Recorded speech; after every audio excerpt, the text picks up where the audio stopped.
Pinupuri ka namin, O Diyos, Ama, Anak, at Espiritu Santo.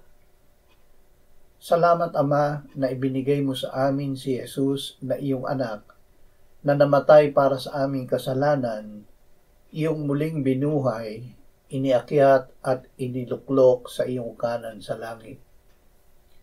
Salamat na ibinigay mo sa amin ang iyong banal na Espiritu, at sa pamamagitan niya ay ibinuhos mo ang iyong pag-ibig sa aming puso.